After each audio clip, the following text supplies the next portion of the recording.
कोथिंबीर वडी बनवायची पण हॉटेलसारखी चव नाही, तर ही रेसिपी नक्की ट्राय करा। त्यासाठी मी कवड्या देठासह कोथिंबीर घेतलेली आहे, निवडून आणि स्वच्छ धुवून घेतलेली। नंतर बारीक अशी कट करून घेतली। नंतर याच्यात मसाला तयार करणार आहे आपण।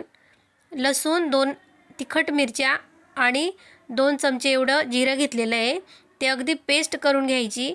नंतर आपण कापून ठेवलेली कोथिंबीर घ्यायची, त्याच्यात 1 वाटी बेसन पीठ टाकायचं, अर्धी वाटी एवढं तांदळाचं पीठ टाकायचं आणि त्यात अजून बडीशेप, तीळ आणि ओवा हे घेतलेलं आहे। नंतर आपण 1 चमचे एवढं साखर पावडर टाकलेली आहे, अर्धा लिंबू टाकलेला आहे। नंतर याच्यात चवीपुरता मीठ टाकलेलं आहे, हळद टाकलेली आहे। नंतर आपण बनवून ठेवलेलं पेस्ट टाकायची आहे। हे सर्व मिश्रण एकत्र करून आपण पीठ असं पातळसर करून घ्यायचं। साधारण 1 कप एवढं पाणी मी याच्यात टाकलेलं आहे। नंतर आपण हे पीठ एका डिशमध्ये टाकणार आहेत।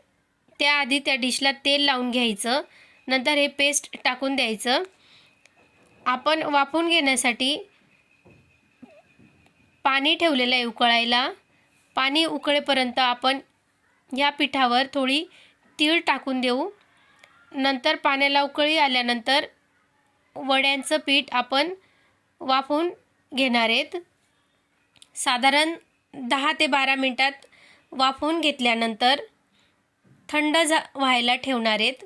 थंड झाल्यानंतर आपण कढई सोडून घेऊ। नंतर वड्या पाडून घ्यायच्या, मध्यम आकाराच्या वड्या करून घेतलेल्या आहेत। नंतर आपण तेल गरम करायला ठेवलेलं आहे। तेल अगदी कळकळीत झाल्यानंतर गॅस अगदी कमी करून द्यायचा आणि मध्यम आकाराच्या गॅसवर लालसर होईपर्यंत सर्व वड्या आपण तळून घेणार आहेत। या पद्धतीने आपण सर्व वड्या तळून घेतलेल्या आहेत। एवढ्या खुसखुशीत आणि टेस्टी वड्या बनतात, तुम्ही एकदा नक्की ट्राय करा। हॉटेलसारखी चव नक्कीच येणार आहे। रेसिपी ट्राय केल्यानंतर एकदा कमेंट करा आणि चॅनलला सबस्क्राईब करायला अजिबात विसरू नका।